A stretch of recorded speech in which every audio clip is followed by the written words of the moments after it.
Je disais, le thème que nous partagerons ce soir s'intitule « L'homme choisi de Dieu ». Je devrais normalement commencer ma lecture par le chapitre 12 qui introduit l'histoire d'Abraham, qui deviendra Abraham. Mais je vais juste nous faire un rapide résumé du début de son histoire, parce que ce sur quoi nous allons partager repose plutôt sur Genèse chapitre 17.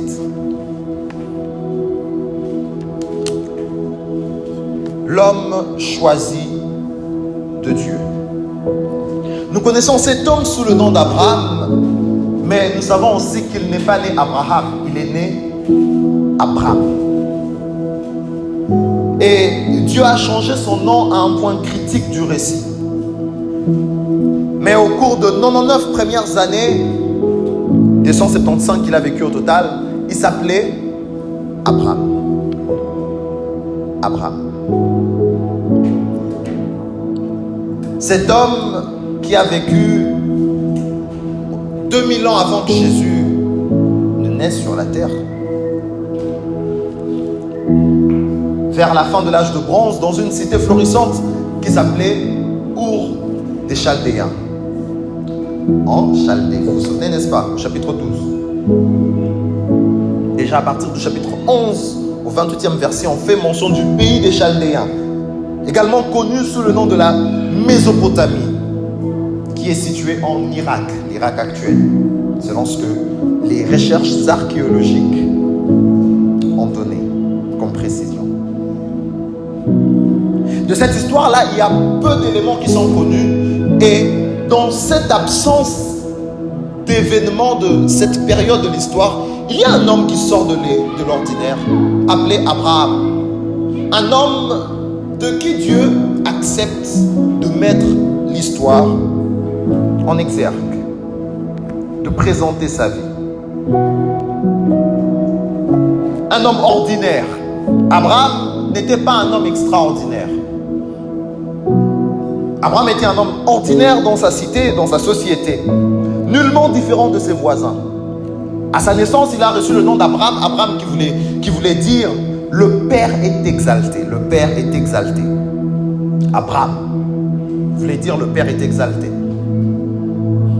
Et les commentateurs bibliques disent qu'il a porté ce nom très probablement parce qu'il y avait un culte païen dans leur société, dans leur ville, dans leur pays, dans sa famille. Ils vouaient un culte à un Dieu païen. Ainsi, le Père est exalté était une manière de vouer un culte à ces dieux païens. Ils avaient plusieurs dieux mythiques.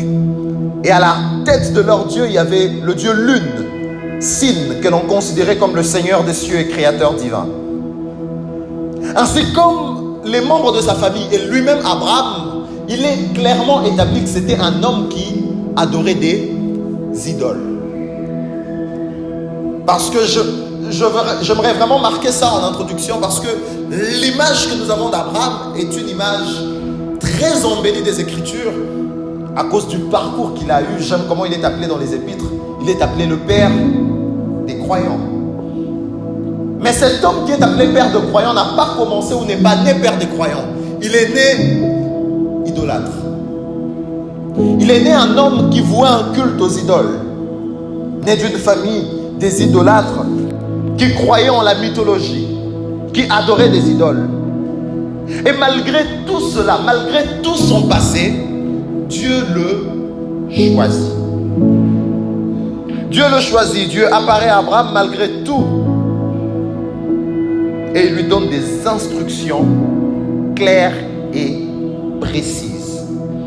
Dieu lui dit en Genèse chapitre 12 verset 1, « Va-t'en de ton pays, de ta patrie, de la maison de ton père, vers le pays que je te montrerai. Va-t'en de tes dieux, va-t'en de ta culture, va-t'en de ta coutume. Abandonne tout ce que tu as comme assurance et va vers l'inconnu. » Il est important de noter que Dieu n'est pas apparu à un groupe de personnes pour offrir une invitation générale. Dieu n'est pas venu, n'est pas apparu à toute la famille. Il y a des appels de Dieu qui seront des appels particuliers. Celui qui est choisi de Dieu doit savoir qu'il y aura des instructions qui seront particulières dans sa vie.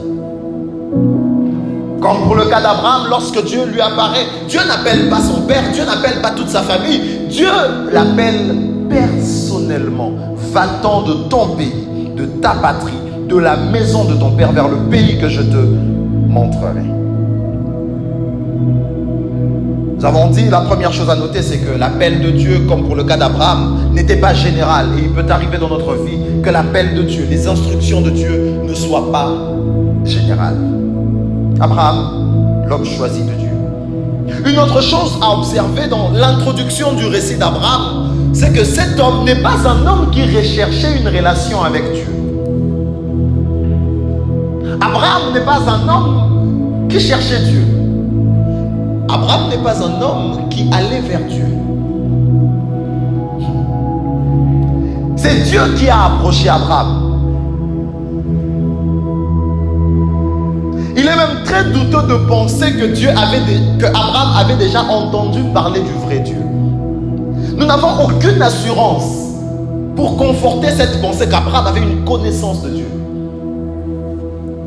Abraham ne connaissait pas Dieu.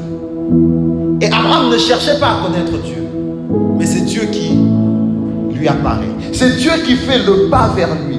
C'est Dieu qui l'approche. Par un acte de pure grâce. Et c'est ce que j'aime avec notre Dieu. Notre Dieu est un Dieu qui fait grâce à qui il veut.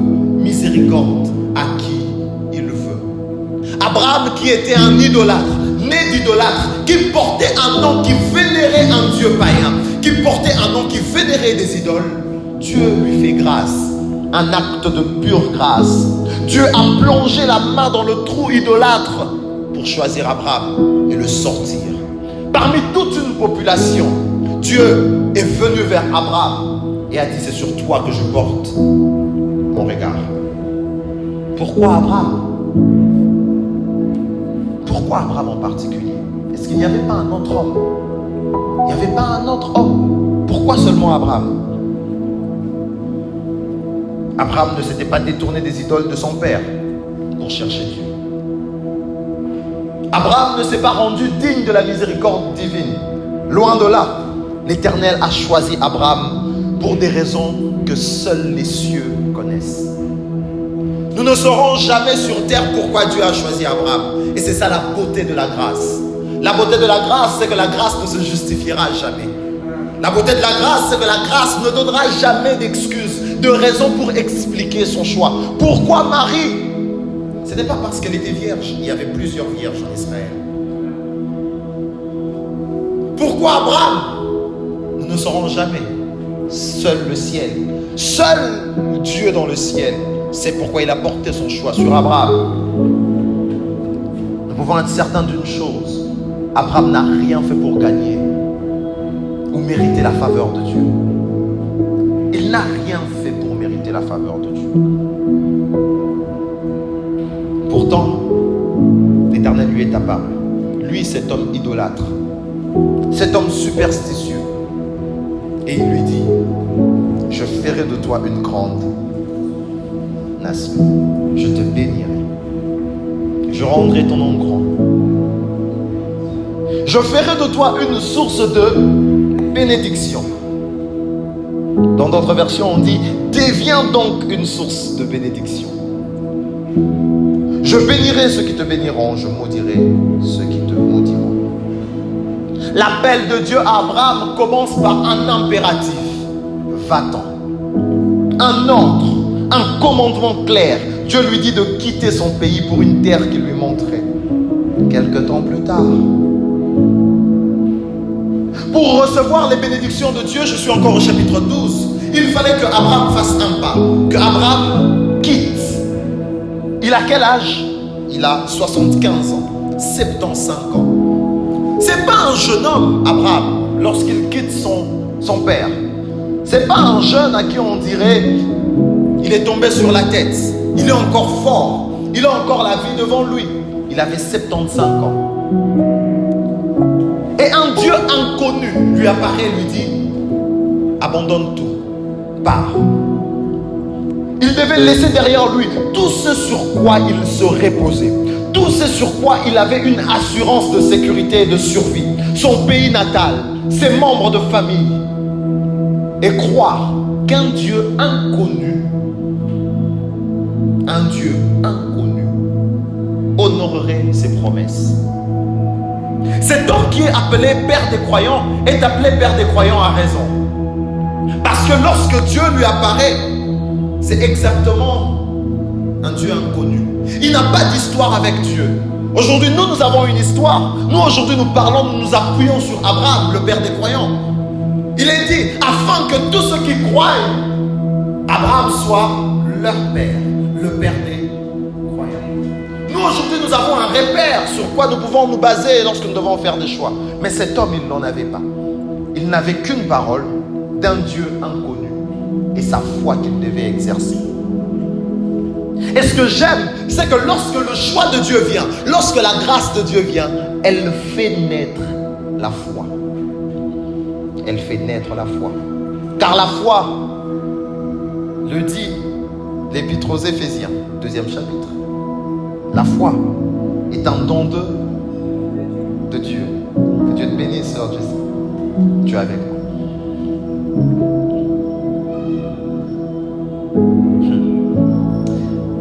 L'un des auteurs du Nouveau Testament a affirmé ceci. C'est par la foi qu'Abraham obéit à l'appel de Dieu en partant vers un pays qu'il devait recevoir en héritage. Et il partit sans savoir où il allait. Hébreux chapitre 11, verset 8.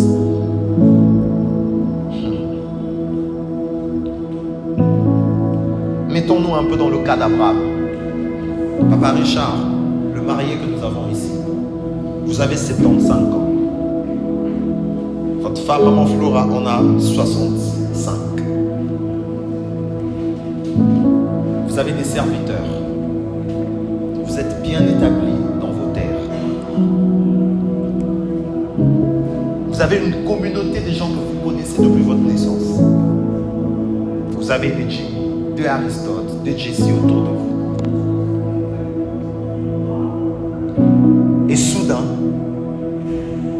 l'Éternel vous apparaît en une sorte de manifestation physique, visuelle ou auditive qu'on ne sait pas vraiment expliquer, mais vous savez que l'Éternel vous apparaît. Et il vous dit de faire vos bagages, de prendre la route et de partir. Non pas de partir au Canada ou aux États-Unis, parce que maman Flora dirait gloire à Dieu, Amen. Develuteri et Simbi. De partir vers une destination mystérieuse.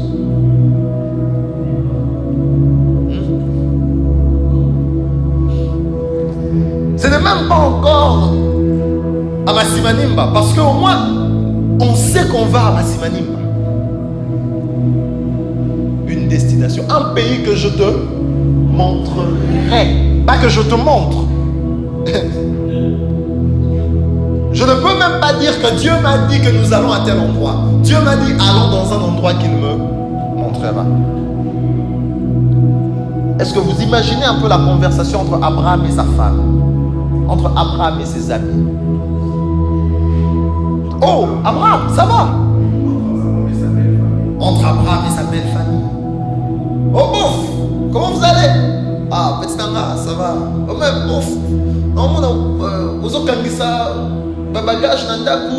Vous êtes en train de faire des bagages, qu'est-ce qui se passe? Bouf. Ah, oui. Quoi? Tu quittes la ville? Il dit oui, je quitte la ville. Oh, vous partez où? Ah, tu sais, je suis en train de partir.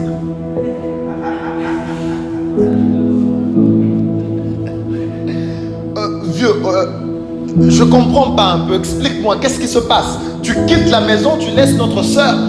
Non, je vais avec votre soeur. Vous allez où? Un Dieu inconnu m'est apparu et m'a dit, allons.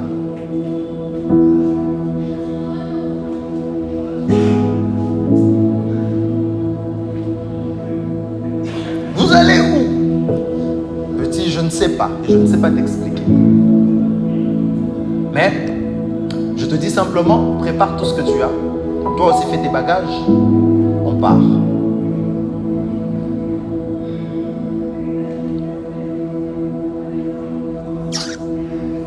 Et j'imagine que Abraham fait toutes ses valises, tous ses bagages et part. La plupart d'entre nous aurions demandé à Dieu un préavis, n'est-ce pas? Même pour déménager, même pour qu'on chasse quelqu'un d'une maison où il ne peut plus payer, on lui laisse au moins de consommer sa garantie. N'est-ce pas? Vous ne pouvez pas vous réveiller un bon matin comme ça, vous arrivez chez votre locataire, vous lui dites sortez de ma maison, non. Vous ne pouvez pas tomber juste comme ça, vous venez, vous dites bon, moi je pars, hein, j'abandonne ce travail. Hey, il faut un temps.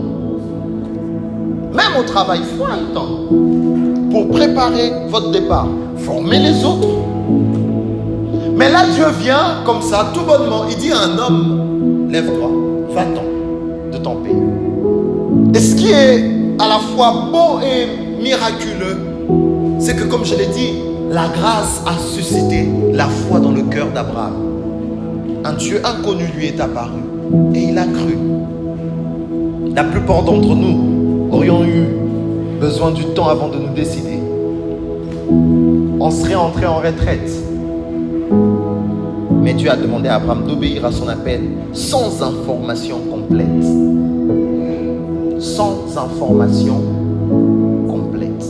Sommes-nous prêts à obéir à Dieu lorsqu'il nous dit des choses dont nous n'avons pas tous les détails?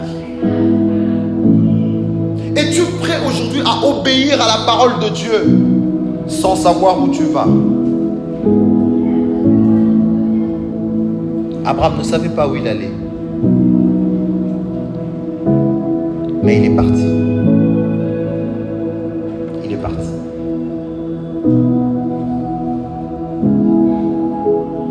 Il est parti.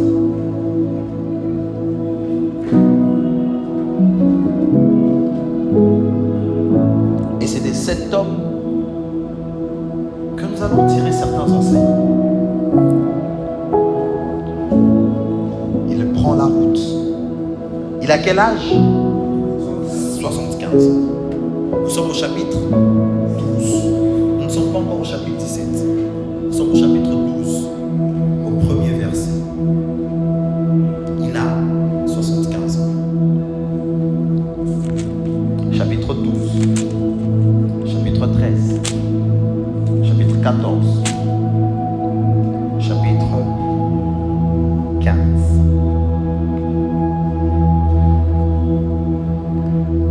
Arrivé au chapitre 15, au chapitre 17 plutôt, l'Éternel lui apparaît encore. Et là, il y a un détail. Lorsqu'Abraham fut âgé de 99 ans. 99 ans. L'Éternel lui apparaît à nouveau.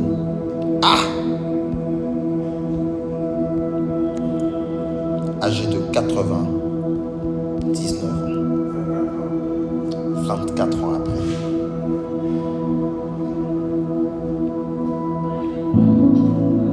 Exactement 13 ans après la naissance d'Ismaël. N'est-ce pas?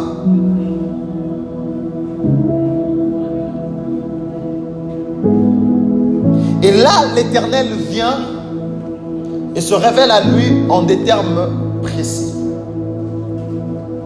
Il lui dit, je suis le Dieu tout-puissant. Ce qui signifie que je suis le Dieu qui a tout pouvoir et que rien ne m'est impossible. En tant que Dieu tout-puissant, Dieu est en train de dire à Abraham que j'ai la capacité d'accomplir ce que je te dis il y a 24 ans, mais que je n'ai pas encore accompli.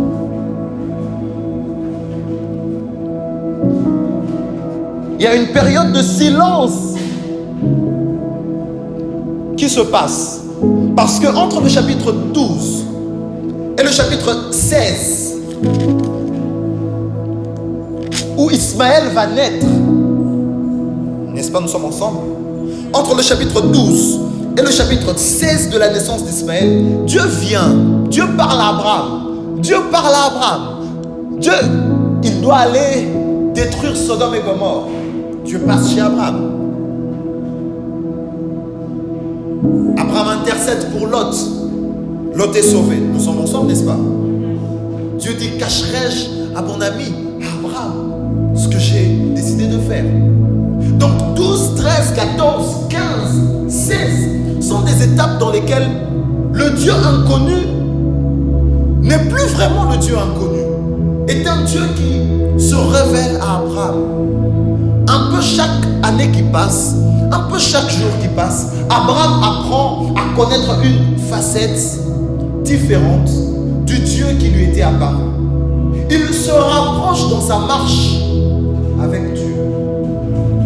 Dieu ne l'a jamais vraiment abandonné, ne l'a jamais laissé seul. Certes, il n'a pas encore Isaac, mais Dieu est pas moins là. Dieu est là, il vient. On arrive au chapitre 16. Comme Saraï, sa femme, n'avait toujours pas d'enfant, et qu'il était de coutume que la femme légitime pouvait donner sa servante à son mari pour lui faire un enfant, Saraï dit à Abraham, tu peux aller avec ma servante. Ils prennent un raccourci, ils se mettent d'accord de prendre un raccourci pour avoir Ismaël. Ismaël naît.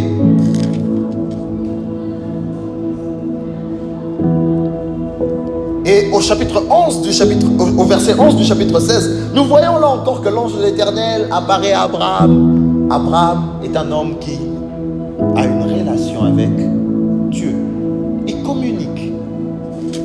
Mais lorsque nous arrivons au chapitre 17 dont nous avons fait la lecture en introduction de ce message, il se passe 13 ans où Dieu reste silencieux dans la vie d'Abraham. Entre le chapitre 16 et le chapitre 17, vous devez compter qu'il y a 13 ans au milieu de cette page où Dieu ne dira rien à Abraham. Dans la vie de la foi, il arrivera des temps de silence. Dans la vie de la foi, il arrivera des temps où Dieu se taira, où Dieu ne dira rien, où nous n'aurons que seule assurance les paroles antérieures de Dieu, les paroles passées de Dieu.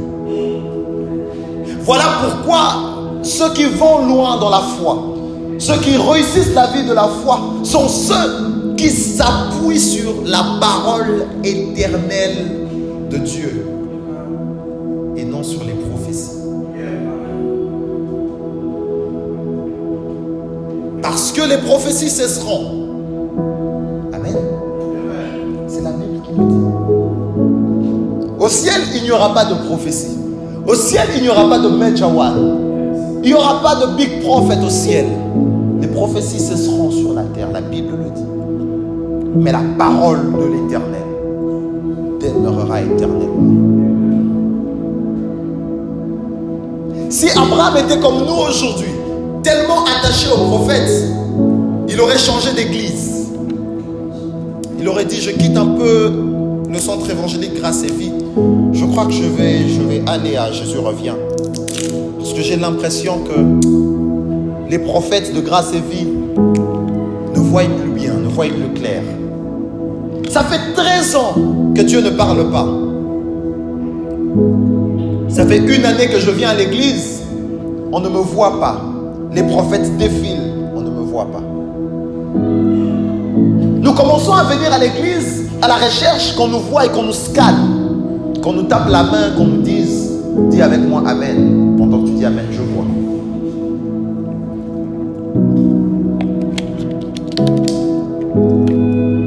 Et c'est comme ça qu'on est prêt de partir aussi vite, quitter l'église, courir vers des pseudo-prophètes. Parce que nous n'avons pas confiance et foi en la parole de l'Éternel, mais plutôt foi dans les hommes. Quel aurait été notre cas? Que se serait-il passé si c'était nous? Serions-nous demeurés intègres? Serions-nous demeurés fermes dans notre marche avec Dieu? 13 années où Dieu ne dit rien. Sans la voix de Dieu, sans la visite de Dieu, seulement le silence. Vous priez, vous jeûnez, Dieu ne dit rien. Je me souviens, un ami me raconte une fois, il me dit ça. Je suis entré en retraite avec des frères et des sœurs. Nous étions en retraite. Et pendant cette retraite-là, le Seigneur a parlé sur les gens. Les gens ont prophétisé. J'ai conduit la retraite, mais sur moi, rien. J'arrive à la fin de la retraite, je dis, ah Seigneur, on a vu tout le monde ici, mais pas moi. Alors que moi, j'étais là en train de conduire. J'étais là en train de motiver les gens à prier, de conduire les cantiques. Sur lui, il n'y avait pas, je vois, en 2 mois, Dieu fera. À la fin de la retraite, un frère vient calmement et lui dit, frère, Dieu m'a dit de te dire la seule phrase qu'il recevra d'une longue retraite de prière. Mais pour Abraham, ce n'est même pas Dieu te connaît, c'est silence. Un silence divin. Essayez un peu d'imaginer cela. De 75, de 86 ans à 99 ans, où Dieu ne vous dit rien. Très souvent, nous passons rapidement, quand on lit le chapitre 16, on passe rapidement au chapitre 17. On a l'impression que la Bible est un livre qui est en train de nous raconter jour après jour la vie des gens. Non. Ce sont des années qui s'écoulent. Le patriarche a passé 13 années où Dieu reste silencieux, où Dieu ne dit rien, où Dieu ne dit rien.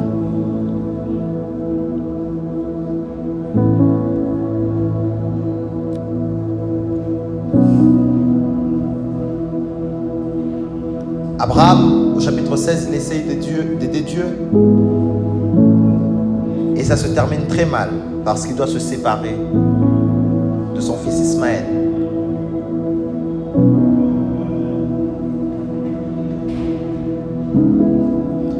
Et très souvent, nous voyons que lorsque Dieu apparaît à Abraham dans les chapitres précédents, Abraham a l'habitude d'interagir, de poser des questions. Mais cette fois-ci, lorsque l'Éternel lui apparaît, Abraham, il est dit au verset 3. Abraham tomba sur sa face. Il est seulement tombé face contre terre. Devant son ami divin, devant celui avec qui il avait l'habitude de parler. Après 13 ans, l'Éternel a rompu le silence. Et lorsque Dieu vient 13 années après, Dieu ne vient pas pour donner Isaac, manifester l'accomplissement de la promesse. Dieu vient encore avec des promesses. Si c'était vous et moi, est-ce que nous aurions encore cru? Ah, ce frère-là, il est toujours comme ça. Lui, quand il dit Dieu lui a dit, c'est toujours pour répéter la même prophétie. Ça fait 2 mois qu'il dit la même chose. Ça faisait 24 ans que Dieu disait exactement la même chose à Abraham. 24 ans. Il lui dit, je suis le Dieu Tout-Puissant, El Shaddai. Je suis Dieu, le Dieu Tout-Puissant. C'est la première fois dans la Bible qu'il est fait mention de ce nom de Dieu. L'expression El Shaddai va ensuite apparaître, et surtout dans le livre de Job, ça va être repris 31 fois. Et au total 48 fois dans l'Ancien Testament. Mais ici au chapitre 17, c'est la première fois que Dieu se présente dans le nom d'El Shaddai. El Shaddai. Un homme qui vient de vivre le silence. Vous savez, souvent, très souvent, le silence est vu comme preuve de faiblesse, très souvent. À moins que vous soyez dans une sphère de maturité élevée, très souvent, le silence est vu pour preuve de faiblesse.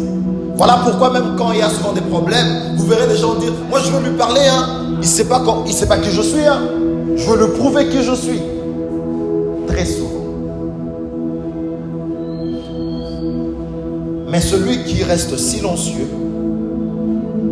très adé, est celui qui se permet de dire que je suis celui qui puise tout, éternel, toujours présent, irrésistible, omnipotent, omniscient, fidèle, bon et souverain. Tout ça se trouve dans ce mot complexe, El Shaddai. Le message direct que Dieu est en train de communiquer à Abraham dans son nom, après son long moment de silence, c'est celui-ci. Je suis parfois silencieux, mais je reste aux commandes de tes circonstances. Dieu, lorsqu'il vient au chapitre 17, il vient rassurer Abraham. Il lui dit, ça fait 13 ans que je n'ai rien dit. Ça fait 13 ans que tu n'as rien vu. J'ai été silencieux, mais je puis tout. Tout ce qui se passe, je suis au contrôle. Je suis le tout-puissant. Le tout-puissant. L'Éternel est en train de lui dire à peu près, je n'étais pas abandonné. J'ai toujours été là. Abraham, rebonjour. Abraham, rebonjour, je suis là. Quel effet pouvait-il faire dans le cœur d'Abraham? J'imagine encore ici un homme qui vous a promis le mariage. Ça fait autant de mois que vous ne l'avez pas vu parce qu'il vous a dit, je vais aller travailler, chercher ce qu'il faut pour vous épouser. Je n'imagine pas la génération TikTok où les réseaux sociaux sont coutumes, il est facile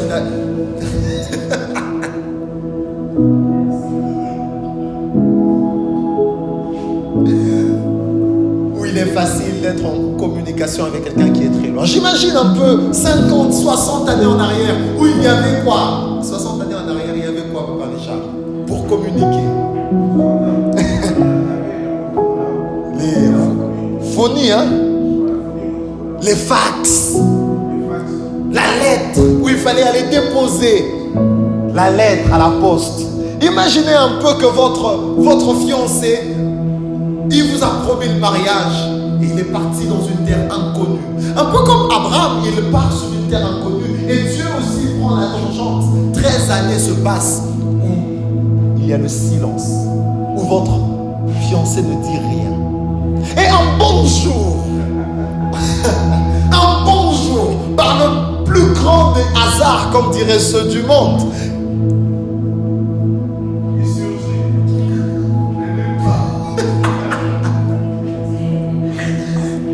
de nulle part il surgit. Et il ne surgit pas avec des excuses. Moi, Abraham, j'aurais demandé des explications à Dieu. Ça fait 13 ans que tu ne m'as rien dit. Ça fait 13 ans que tu es silencieux. Où étais-tu passé? Avec qui m'as-tu trompé? N'as-tu pas pris cette promesse et ne l'as-tu pas donnée à quelqu'un d'autre? Ne sommes-nous pas deux Abraham? N'y a-t-il pas un Abraham ailleurs? Pourquoi je te ferai confiance? Ce fiancé qui arrive, il te dit,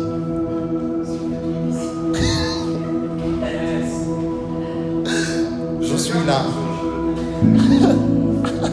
Et il ne vient pas pour te dire que demain je t'épouse. Il vient pour te dire, on est en processus. Marche devant ma face et sois intègre. Wow, ça fait 24 ans. Ça fait 24 ans, mon gars. La génération TikTok d'aujourd'hui aurait claqué une gifle sur le visage du gars. Si déjà pour une demande en mariage, on est prêt de gifler le gars qui vous fait une demande en mariage parce que vous dites qu'il n'a pas les moyens de vous prendre en charge. J'imagine un homme qui a fait 13 ans où il a disparu sans un seul mot apparaître et venir vous dire, patiente encore un moment, je vais t'épouser. C'est exactement ce qui est en train de se passer dans la vie d'Abraham.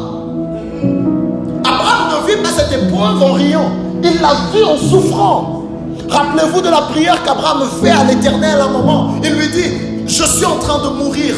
Tout ce que j'ai, mon héritage, je le laisserai à mon serviteur, à Eliezer.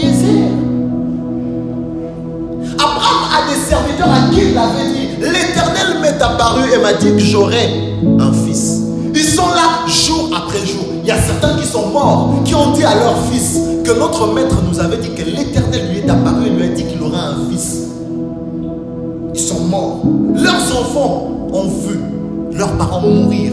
Mourir à cause de la promesse de leur maître, même pas de leur père.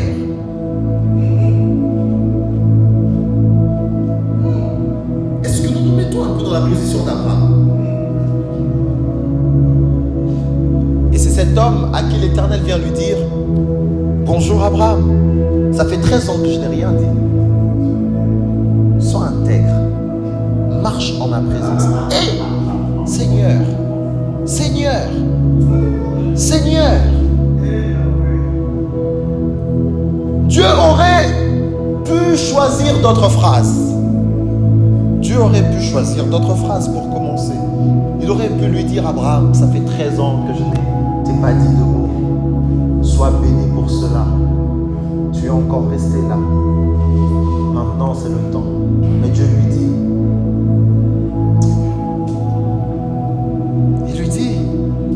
au cas où tu l'aurais oublié, je suis le Tout-Puissant. Et puisque nous n'avons pas parlé depuis longtemps, j'ai plusieurs choses à te dire. Et Abraham attend à écouter Dieu. Et la première des choses que l'Éternel lui dit, c'est: marche en ma présence. Marche devant ma face et sois intègre. Dieu aurait pu choisir un autre verbe de mouvement. Ça faisait 24 ans, n'est-ce pas? Nous sommes d'accord? Je veux vraiment qu'on ait cette ligne de temps de la vie d'Abraham. Ça fait 24 ans depuis que l'Éternel l'a appelé au chapitre 12. Et après 13 années de silence, l'Éternel vient. Ça fait 24 ans que j'attends.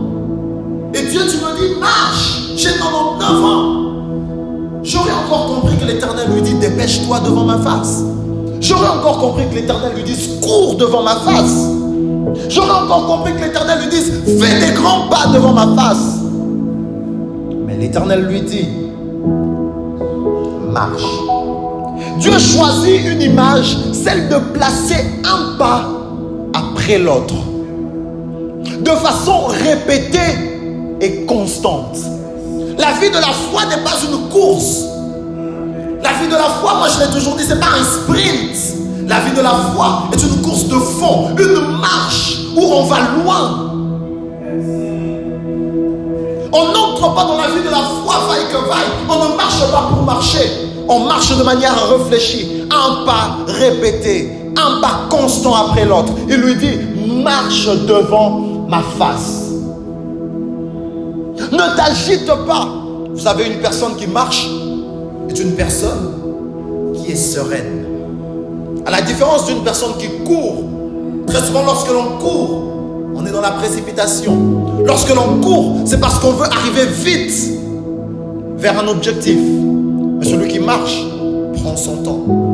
Celui qui marche prend le temps de regarder où il pose le pied. Il est beaucoup plus facile de tomber lorsque l'on court que lorsque l'on marche.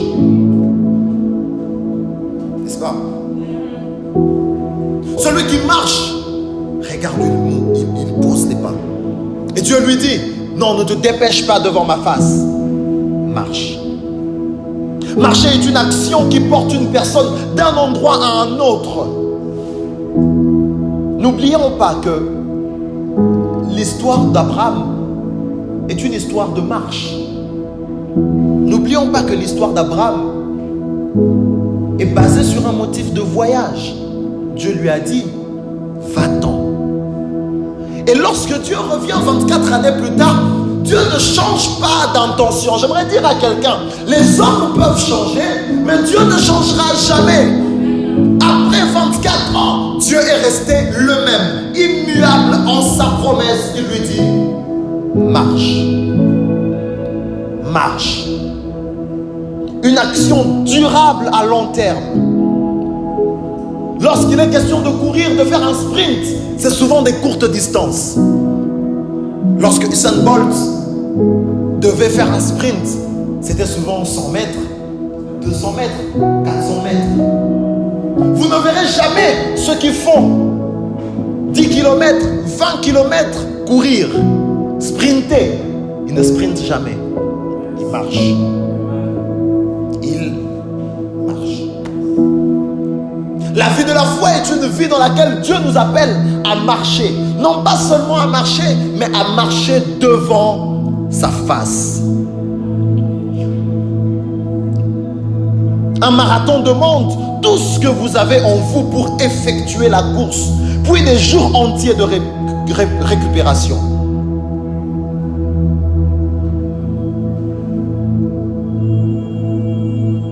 Remarquez la préposition inhabituelle dans le commandement de Dieu.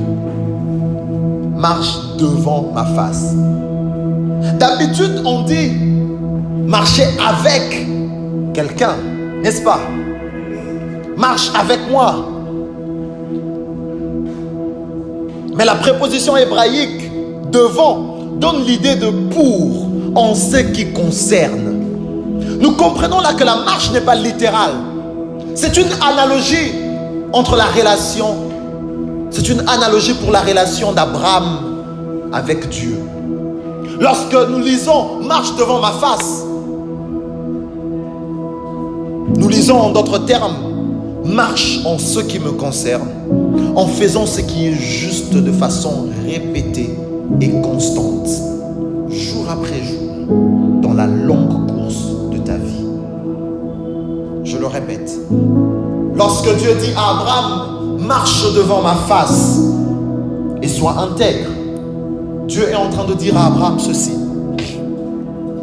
marche en ce qui me concerne, en faisant ce qui est juste de façon répétée et constante, jour après jour, dans la longue course de ta vie. Fais cela et moi je choisis la cadence. Dieu lui dit, marche devant ma face. Je répète encore. Marche en ce qui me concerne, en faisant ce qui est juste, de façon répétée et constante. Jour après jour, dans la longue course de ta vie.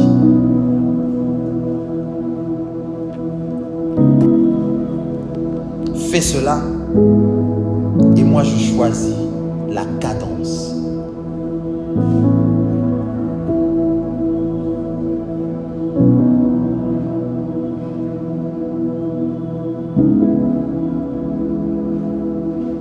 Dieu dit à Abraham, ne marche pas seulement comme tu veux, mais marche en suivant ma cadence.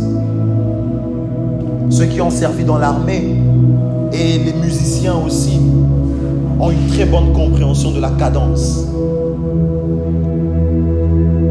La cadence marque le mouvement. Lorsque l'on joue à la musique, lorsque vous voyez les militaires défiler, j'aime beaucoup suivre les défilés militaires, vous remarquerez que lorsqu'ils posent le pas, ils le posent dans une cadence. S'ils sont 200, c'est 200 personnes qui lèvent la jambe au même moment et qui la posent au même. La cadence.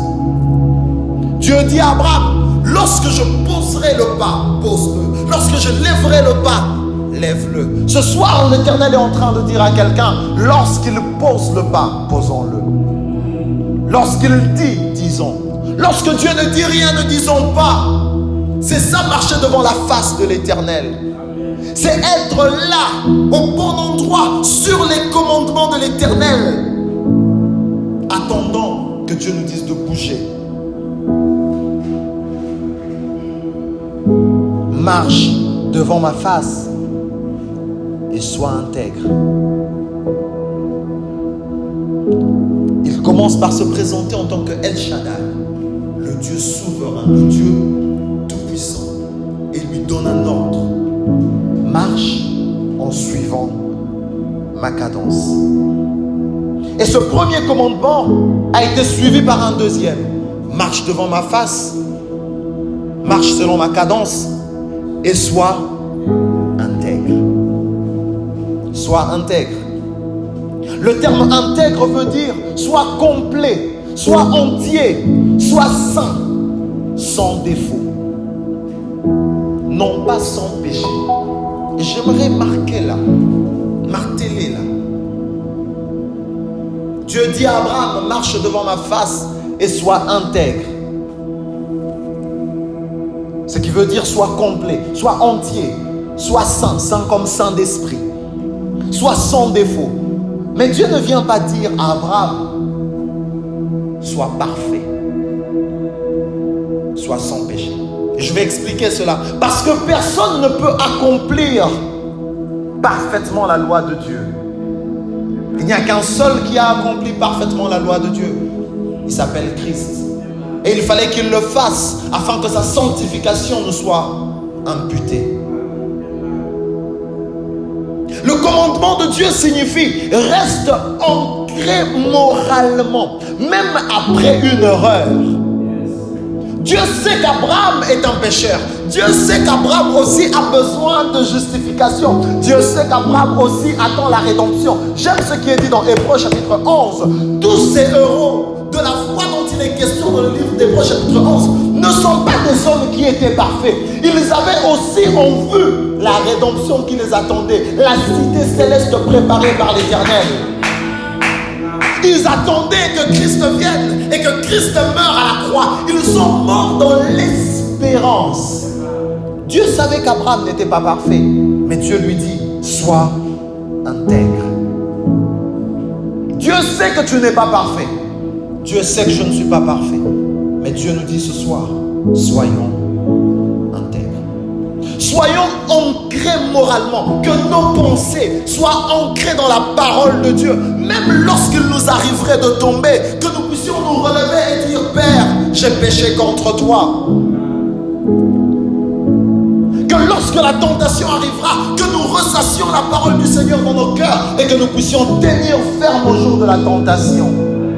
Que lorsque l'épreuve viendra, nous puissions nous mettre à genoux et prier le Seigneur afin d'avoir la force.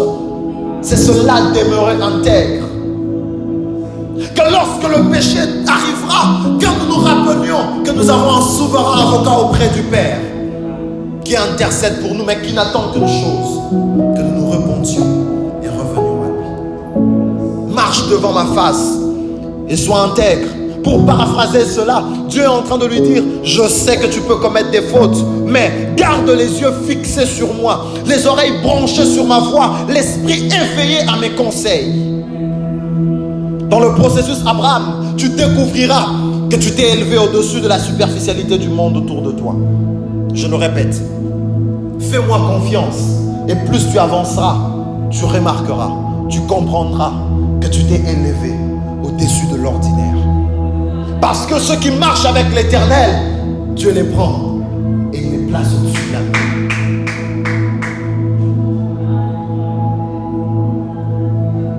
Dieu ne lui demande pas de faire quelque chose de nouveau. Ce que Dieu est en train de lui dire ici sont des choses que l'Éternel lui a dites de bien de façons, de différentes façons dans les différents chapitres précédents. Abraham marchait déjà avec Dieu, n'est-ce pas? Ça faisait 24 ans qu'il marchait avec Dieu. J'aimerais dire à quelqu'un, la vie chrétienne n'est pas une vie qui se vit dans le passé. La vie chrétienne n'est pas une vie qui se vit dans l'expérience. Elle est une vie qui se vit au présent. Voilà pourquoi Dieu ne se fatigue pas de dire à Abraham, marche devant ma face. Ça fait 24 ans que tu as abandonné ton père, que tu as abandonné tes idoles, que tu as abandonné les idoles de ta patrie. Mais continue de marcher devant ma face. Je sais qu'en marchant devant ma face, tu es en train de devenir complet. Tu es en train de te parfaire par ma grâce. Mais continue, ne t'arrête pas. Marche pas après pas. L'Éternel a reconnu sa marche fidèle et l'a encouragé à continuer. L'a encouragé à continuer.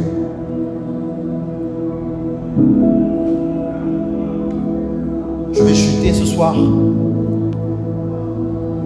avec ces deux mots que nous avons vus dans ces deux premiers versets du chapitre 17. Marcher avec Dieu et être intègre.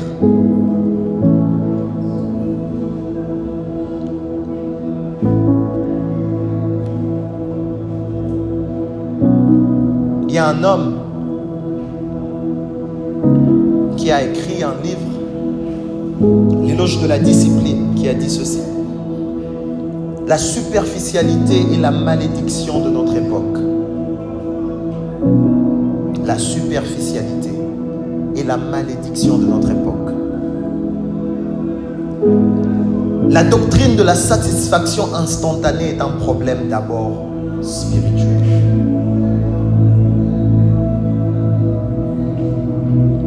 Le problème que nous avons aujourd'hui, et surtout notre génération, c'est que nous ne voulons pas marcher devant la face de Dieu. Nous voulons courir. La marche est une chose plus profonde que la course, car elle nous demande beaucoup d'efforts pour voir où on place le pas, pour attendre. Et notre génération est poussée vers la superficialité parce que nous voulons les résultats aujourd'hui. Nous voulons les résultats maintenant. Sommes-nous prêts comme Abraham à marcher avec l'Éternel, à marcher avec Dieu dans les moments de silence, à marcher avec Dieu dans les moments où Dieu semblera distant, à marcher avec Dieu? Ou serons-nous de ceux qui sont prêts à tout abandonner parce que Dieu n'a pas répondu favorablement à une prière que nous avions faite? Serons-nous rapidement poussés à abandonner l'Éternel parce que j'ai attendu, je n'ai pas reçu? As-tu attendu 99 ans? As-tu attendu 99 ans? Abraham n'est qu'un exemple de ce que Dieu peut faire avec toi et moi. J'aimerais dire à quelqu'un, Abraham n'a pas clôturé les œuvres de Dieu dans le monde. Le thème, c'était choisi de Dieu. Et Dieu ne s'est pas arrêté à choisir des hommes avec Abraham. Jusqu'aujourd'hui, Dieu, par sa grâce, choisit encore des hommes. Et si nous sommes ici ce soir, c'est parce que Dieu nous a choisis. Si tu es ici ce soir, c'est parce qu'un jour, Christ est mort à Golgotha et a dit: Père, tout est accompli. Je remets mon âme entre tes mains. Il a été le choix de Dieu par lequel vous et moi aujourd'hui pouvons nous approcher de Dieu et bénéficier de l'élection. Mais après avoir été choisis de Dieu, sommes-nous prêts à marcher selon la cadence de Dieu, à demeurer intègre devant le Seigneur? Où nous partons? Je nous encourage ce soir, à l'instar de ce que Dieu a fait avec Abraham, à pouvoir vivre une vie de foi, une vie de foi vraie, qui pose des actions. Abraham a reçu l'appel de Dieu, il a obéi. Obéissons lorsque Dieu nous parle. Obéissons à la parole de Dieu que nous entendons. Obéissons à la parole de Dieu que nous lisons. Abandonnons les choses qui ne glorifient pas Dieu. Lorsque Dieu est venu nous choisir, nous avions des péchés, des idoles de nos familles. Nous avons reconnu que Dieu est vrai. Dieu nous dit, soyons intègres devant lui.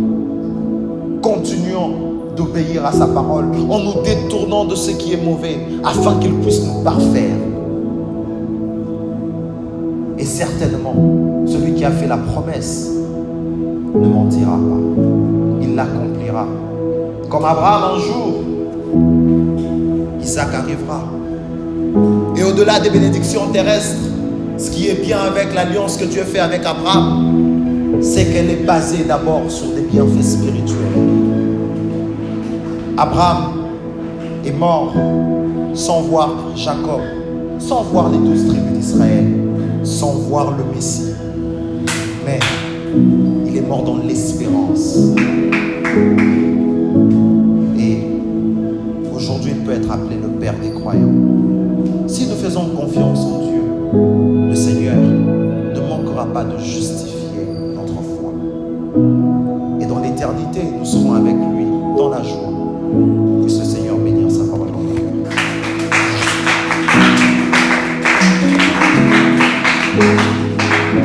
Je nous invite un court instant dans la prière à parler à Dieu. Face à la vie d'Abraham et à tous ses enseignements, certainement retrouver.